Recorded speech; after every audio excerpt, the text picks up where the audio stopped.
I think the thing that a lot of people don't understand is that you're never going to be able to book high end clients or even be able to raise your prices successfully if you don't master that one thing. Hey, photographers, are you ready to elevate your editing? Then I have really exciting news for you. Pack 6, which is Eric McVeigh's Part 2 preset pack by Goodlight Presets, is available now. If you've ever struggled to capture that effortless, nuanced aesthetic that the top editorial photographers are known for, then this pack is made just for you.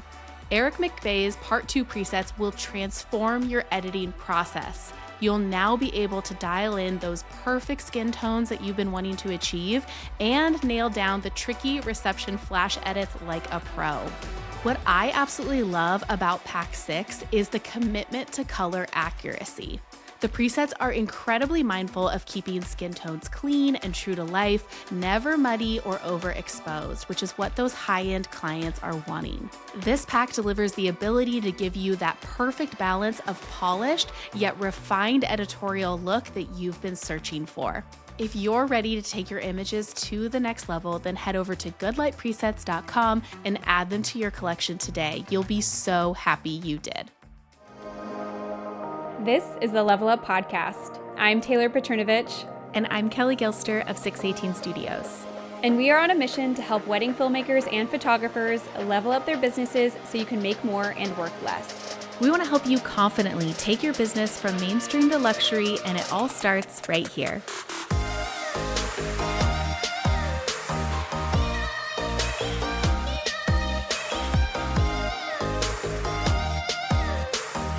Hey guys, thank you for joining us for another conversation here on the Level Up Podcast. I am here with my girl Taylor.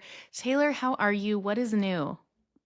Honestly, I basically had to drag myself out of bed this morning. I've been down with the flu. You could probably hear it in my voice a little bit, but the whole family got hit. And I'm normally the kind of person who like rolls my eyes at like sickness and I'm like, yeah, whatever. Like I can push through. But this one took me out. It had me on the couch under all the blankets for days and days and days, unable to move. So happy to be past it, semi-functional. But yeah, how are you?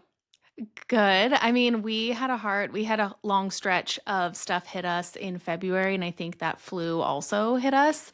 It's a tough flu season out there, guys. And I was actually at an industry event last night, and people were talking about like how scared they are to get the flu now because we're starting to really get into wedding season. So I heard like 3 different people say like, I just can't get the flu next week. I have a huge wedding next week. And I'm like, oh my gosh, that anxiety is actually so real when you have this like looming huge event on the horizon and you're like, I just need to stay healthy. So I'm always so thankful when I get hit with something like that. I'm laying in bed thinking, what if I had to go and shoot a wedding today? What would even happen? I'm sure like adrenaline would just kick in and I would just take all of the Dayquil and we'd get Yeah. through it, but it's tough. Adrenaline is like your best friend on a wedding day, honestly.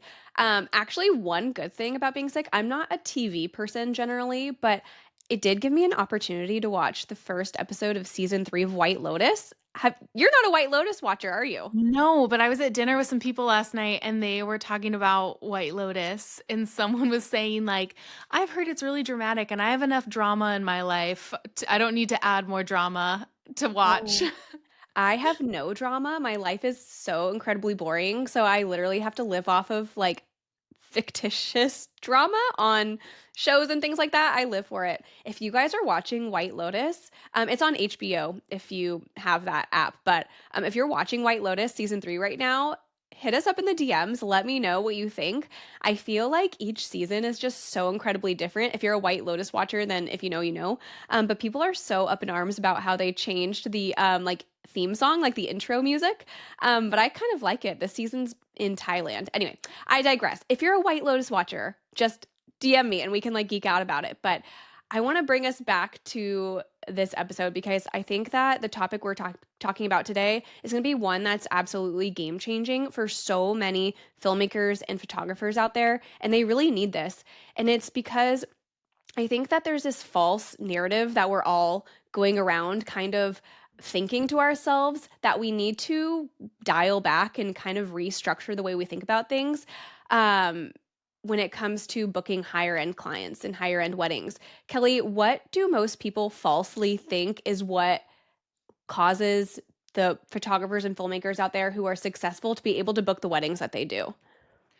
Well, I think a lot of us, myself included, struggle with imposter syndrome. And as creatives, we are our harshest critics on our work. And I think that that really doesn't serve us well because we think that if the work gets better or we get more experience under our belt, or if we can master this type of editing style, or we can get our images to look just this way, that we'll be able to then feel confident and feel like we can successfully raise our prices. And I think a lot of people just you kind of keep yourself stuck at a certain price point simply because you think that your work isn't good enough. And I want to be really clear with you, it's really not about the work.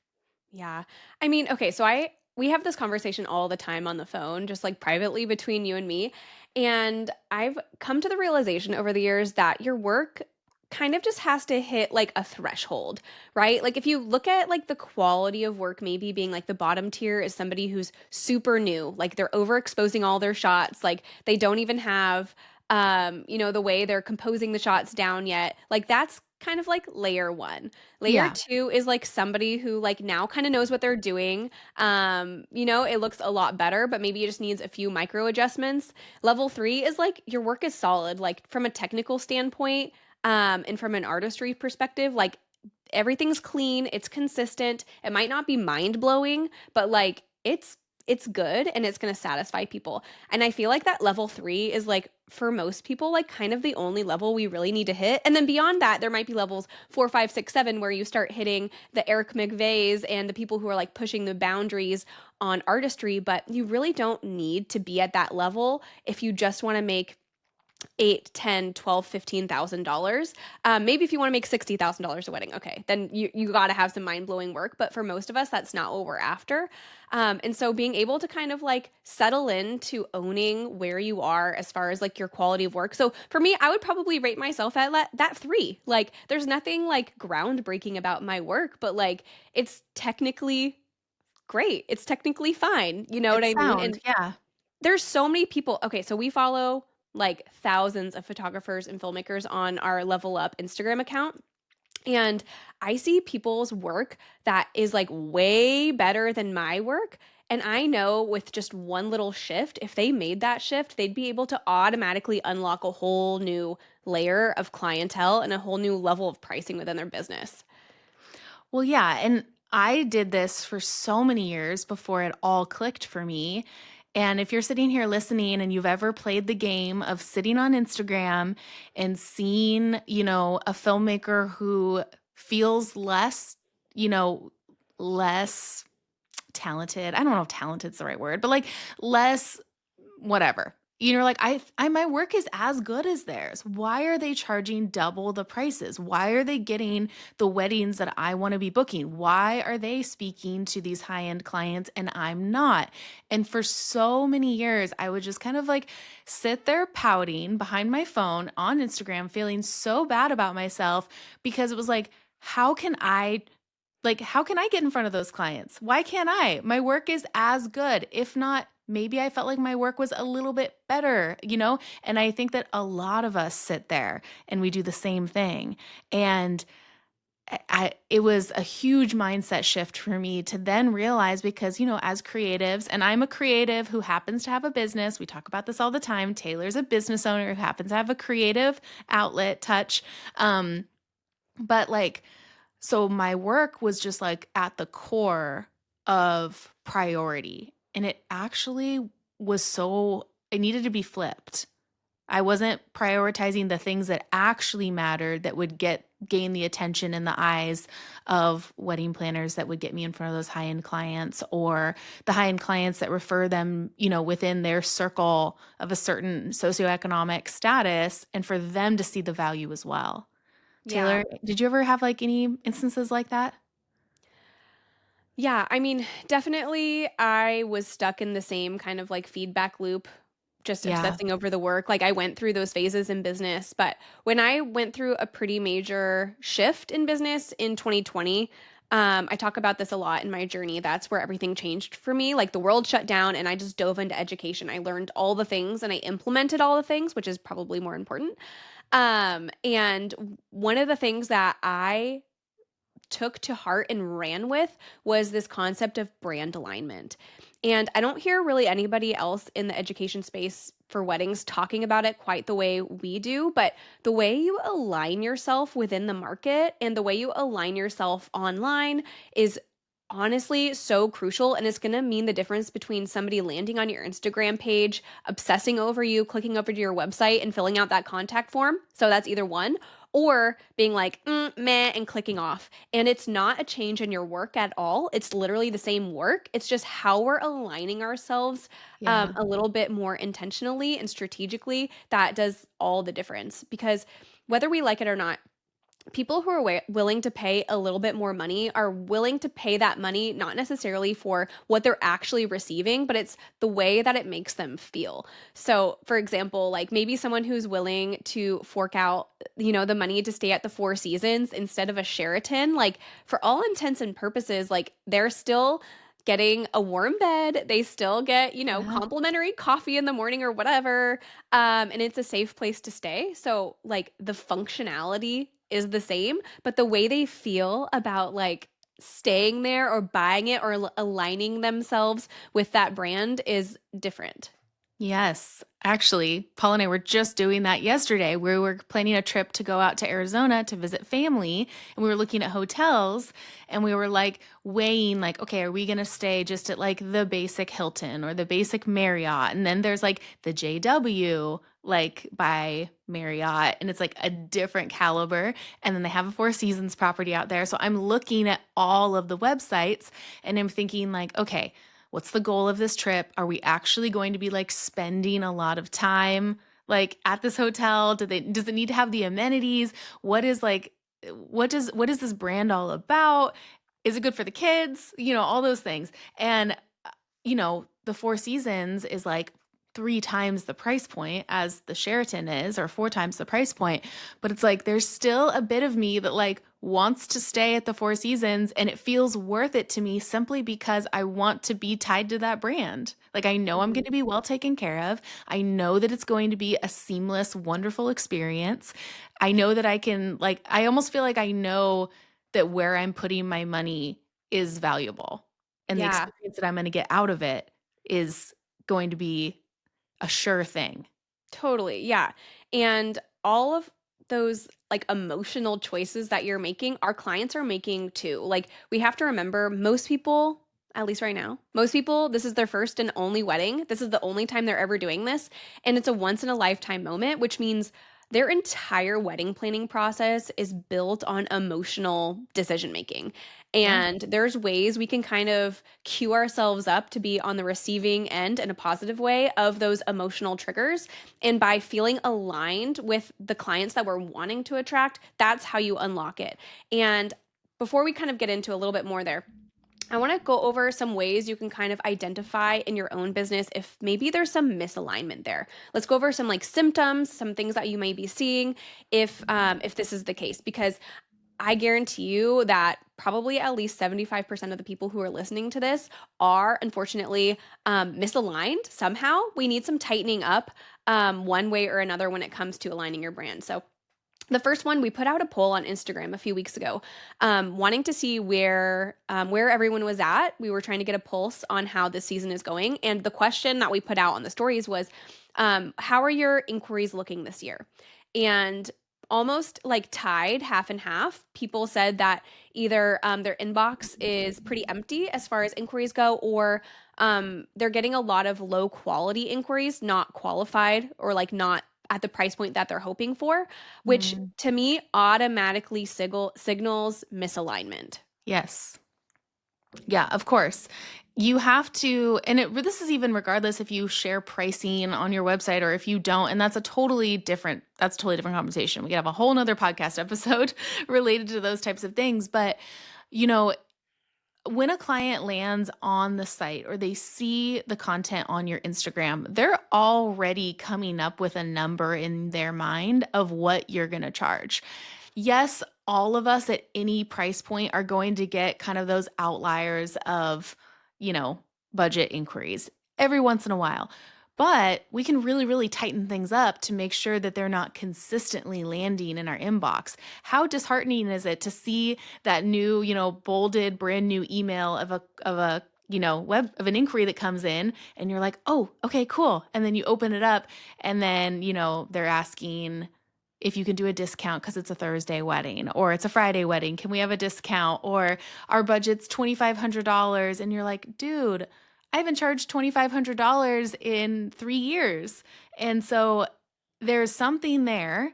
And I think all of us need to really do some reflection on what is it that is making it so that these clients or potentially wedding planners that you want to partner with are overlooking you or they're not Mhm. seeing you as a fit for their high-end clients. Yeah, so that's, like, attracting the wrong clients, Yeah. and it kind of goes hand in hand with, like, actually becoming magnetic to the right ones. Like, there's actually all of these things that we can be doing as far as aligning our brands just through Instagram, guys. Like, it doesn't take a lot, like, it just takes a little bit of strategy and going through and spending, an hour on your phone, and it'll automatically change the game. Um and aligning your brand, it doesn't mean your logo or your website or anything. We have to remember that our brand is everywhere we're showing up.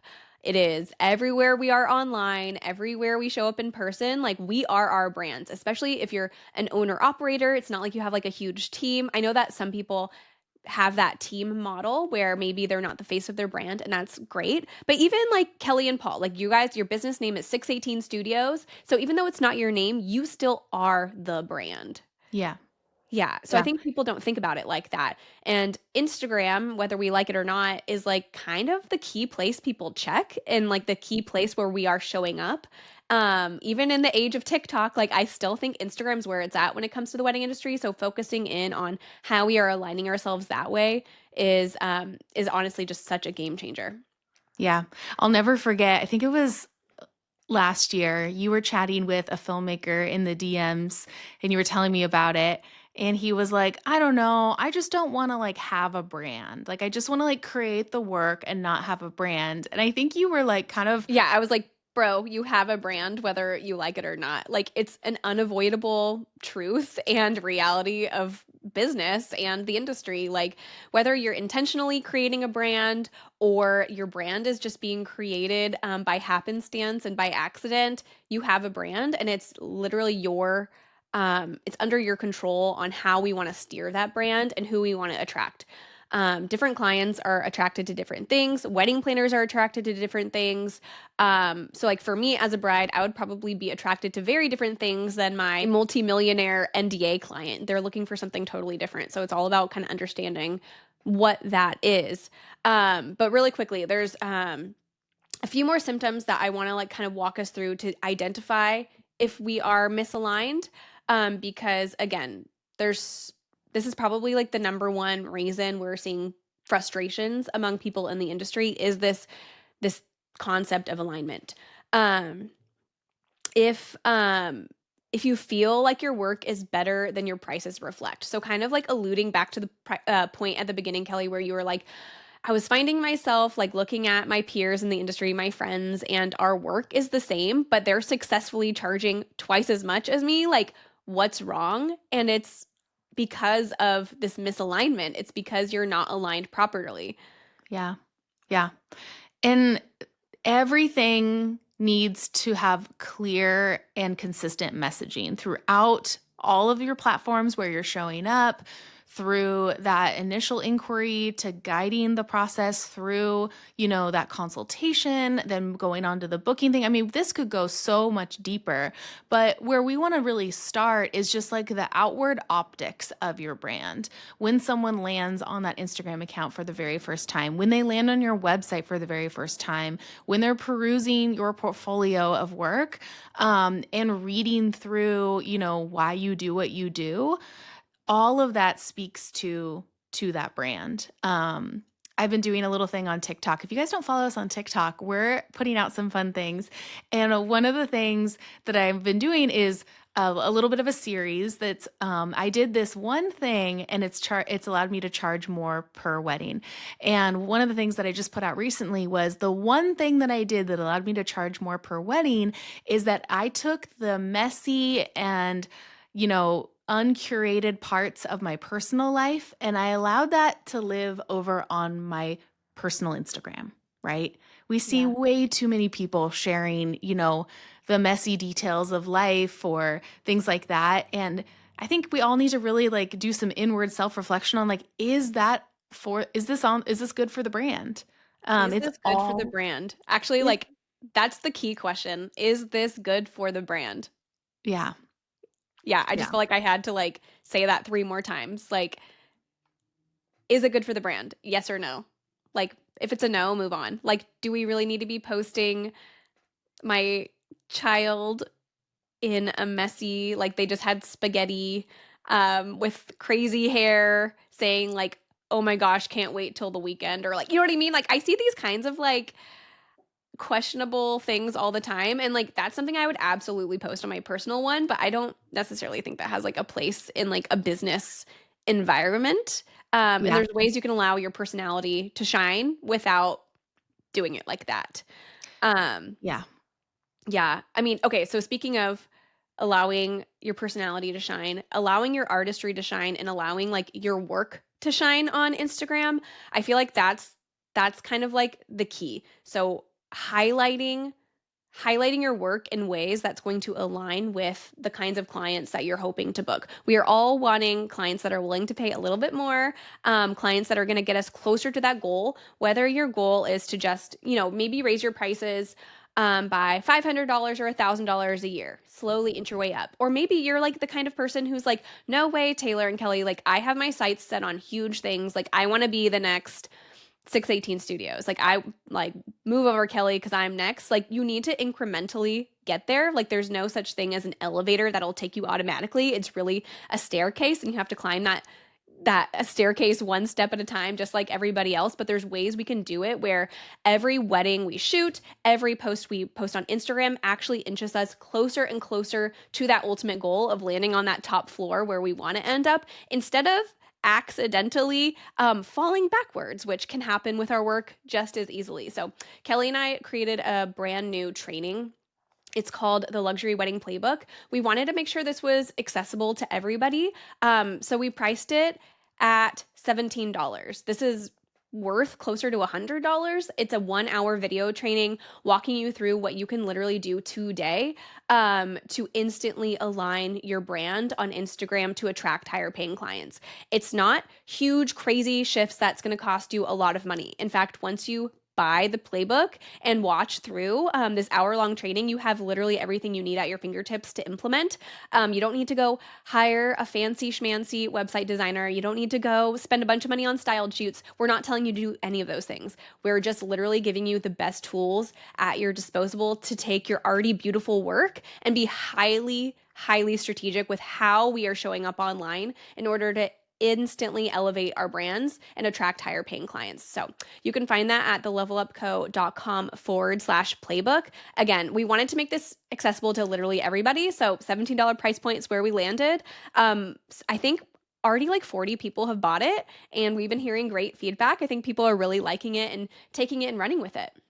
yeah. It's an amazing training. I'm so grateful that we were able to bring this to our community. And again, at such a reasonable price point, like the $17, like that's like a burrito at Chipotle, I feel like these days. Oh, for Um, sure. yeah. So hop on in there and just really go into it with an open mind, a new thought process, because I know that you're sitting here in 2025 wanting to see changes, wanting to see something different, being able to demand the prices that you know that your work is worth. We want to see that for you too, just like you want to see it for yourself. And so head over to thelevelupco.com/playbook. We can't wait to see you inside. And don't forget to ask yourselves many times throughout the week, is it good for the brand? Thank you for joining us in today's conversation. Please help us reach more filmmakers and photographers like you by taking a screenshot and sharing it to social media. And don't forget to tag us at The Level Up Co. And join us again next week, same time, same place, as we continue to level up the industry together.